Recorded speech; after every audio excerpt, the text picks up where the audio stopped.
What's up, guys? Welcome back to Airbnb ABCs. Very happy to have you guys here today because we're going to be talking about something that's going on right now in the summer of 2025.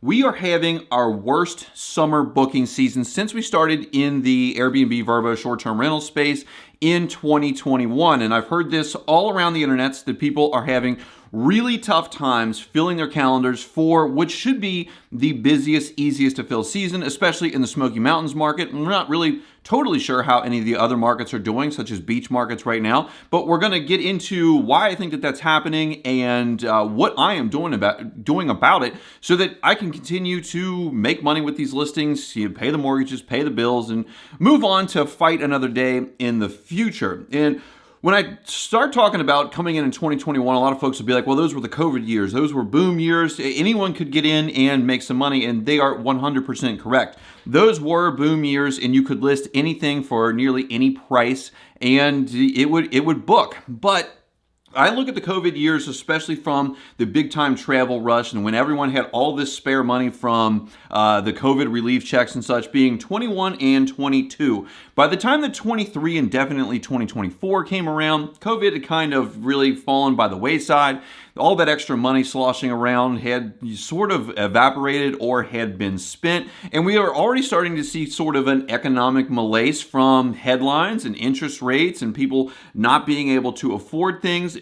But we were still able to stay very well booked in 2023 and in 2024. And I attribute a lot of this to the fact that I feel like I do a very good job managing these listings, managing the prices, managing the listings themselves. But we also made sure that we didn't just purchase any old cabin that we came across. We purchased places that I would really want to stay at, places that either had views that were convenient to the locations that people want to be in Gatlinburg, Pigeon Forge, the National Park, Dollywood, all the places that are around there, places that are log cabins or look like log cabins that are essentially finished on the inside with all tongue and groove, or are literally log cabins, like two of the places that we have that are true log cabins. And those two places have views. They have hot tubs, they have pool tables, air hockey tables. They are decorated like cabins. We have cable TV, which a lot of people don't have. We have gas and wood burning fireplaces, which a lot of people don't have. So they are very desirable places to rent, in my opinion, are in the top at least 75% or 25%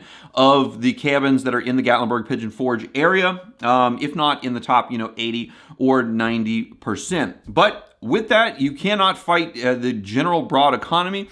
And in 2025, everything looked like it was going very well. This was by far the easiest winter into spring booking season that I've ever had. This was the easiest March, April, May to fill up. All we had to do, if we had some sort of opening, is just lower the price slightly, and it seemed like it almost booked instantaneously. Once we got to the end of May and into June, it was like somebody slammed the brakes on our operation. And I have several different ideas about why that may be. And I don't think that it's oversaturation, and I don't think that it's overbuilding, because I actually go to the Smokies. I physically go there. I'm not just some long distance investor. I've seen where they're building these places. They are in valleys. They are next to schools, highways, places where you are not going to want to go for the most part as a vacationer. And they're going to be the last places booked versus the places that I have. But I really do think that there are probably three things that are contributing to this slowdown. And the biggest one, in my opinion, is the general economy. And it doesn't really matter if it is true or not true.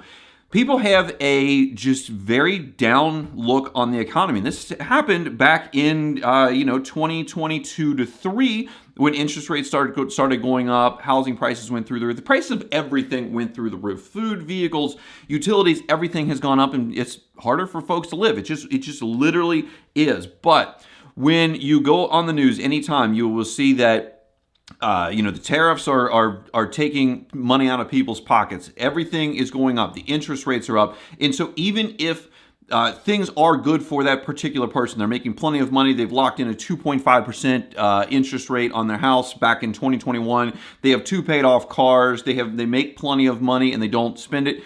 they will still feel bad about the way the economy is going, will pull back on that spending, and may not travel. The second thing is that I think the schools got out much later this year than they have in other years. I know that my kids were in school until the beginning of June. So folks that are considering going on a summer vacation and want to do this sort of in a impromptu fashion, and that's what a lot of Smokies Travels is we want to go on somewhere right now. This place is 4 hours away from, like, let's say Cincinnati or Atlanta or, places like that are within a quick driving distance.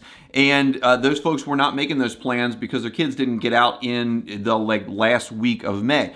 I know that there was a lot of schools that went in that kept in session through the beginning of June, and they may still be in session as far as I know here on the 12th of June because of the hurricanes that went through the North Carolina, Tennessee, Georgia area.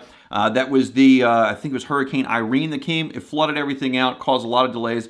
And I know that there was a lot of people that were still in school much later than they normally were. And when you're talking about summer vacations, school schedules are very much a factor in those. And same with spring breaks and fall breaks. Christmas vacation, holiday vacations, anytime, school schedules are a huge part of people traveling, especially to these Airbnb cabins where families typically travel to in a big way. My other thing is that people may be doing other travel destinations. With travel open worldwide, folks that do have a lot of money may be traveling internationally. I really don't feel like that is as big of a thing in the Smokies as people make it out to be. I think that the Smokies are mainly a blue-collar destination, and there's nothing to say that that's a bad thing. But I don't think that the people that were going to the Smokies just magically said, we're going to France this year and paying that kind of money for that. I'm sure there are those folks out there, but I don't think that that is a major factor. And I think that there's just other travel destinations domestically, beach markets, beach vacations that they may have been putting off for the last couple of years. The Destins, the Myrtle Beaches, the East Coast in the Gulf of Mexico. I think that those are all places that people may be going in lieu of the Smokies, because when we're looking at our summer vacations, their summer bookings, they are, down. When I'm looking to my fall bookings in August, September, October, those are up, and they are selling at rates that are actually higher than our summer bookings this year, which is absolutely wild. We've never sold June rates lower than we have sold the September rates. And when we're looking at the rates of these cabins and what we're selling them for, it is fire and ice. We may have a week in June where we're renting it for nearly $300 a night, and then we have a week immediately adjacent to it that we have marked down to like $125 a night, and it is not booking. Now, obviously, our more desirable cabins are booking better and for more money than our lower end cabins, but in general, it's been this it's either a huge booking or it is a severely discounted booking, and our bookings in our typically lower months are coming in better and at somewhat better rates than some of our summer months. So 2025 has been an absolute crazy face train wreck type of thing. So here's what I'm doing to get those summer bookings and to keep that thing full. The biggest thing is I'm keeping my listings just absolutely fabulous. And this is the number one thing that you can do. Good pictures, good copy. Sell the space, not a ton of rules, not a ton of anything. If you've been following this channel, this is nothing new. Super duper good listings that are very clickable. You have a very clickable and very likable cover photo. So when you're scrolling through hundreds of thousands of cabins or whatever property that you have, they stop on yours and click through to it. I'm getting my pricing down. There is no secret out there that pricing sells in every single market. If in anything, cars, houses, whatever. I'm getting my prices down. Fortunately, I have the space to get that pricing very, very low because the mortgages that we have in these places are pretty low as far as investment homes are concerned, especially in the Gatlinburg, Pigeon Forge market and any other really very hot travel market. Our mortgages are pretty low. Our expenses, our overhead is reasonably low. So we are able to get that pricing down to wherever we really need to get it. And really it starts becoming a problem guests versus making enough money to cover the bills. We have enough money to cover the bills and make profit this month, but it still just wasn't what we thought we would have for June and July.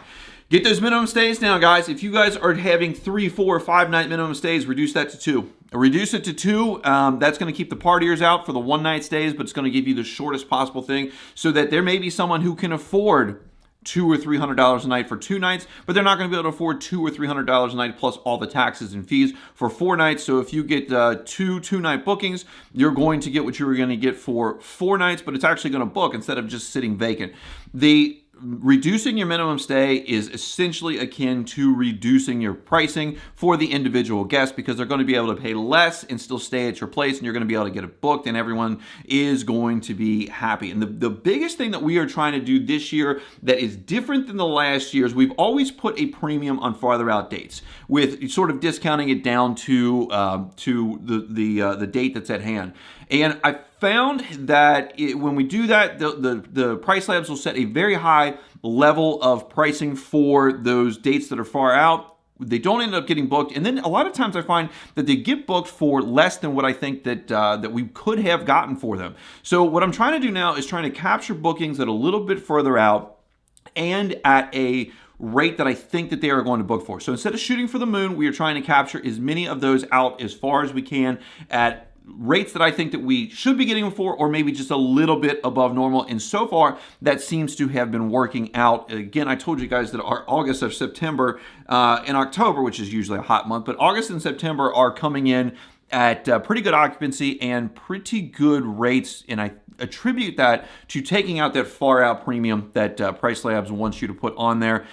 It's something to play with to see if it works for you to get more bookings so that you guys can, make money and just continue to invest in short-term rentals and all the good things that they provide you. So if you guys like this, be sure to hit that like button, subscribe down below. Appreciate you coming out. Leave your comments. Are you doing well this summer? Leave your market, how you're doing, if you're doing better or worse, and what you plan to do about it. Leave those down in the comments. We can all help each other out to try to make more money with these investment properties. Appreciate you guys watching. See you in the next one.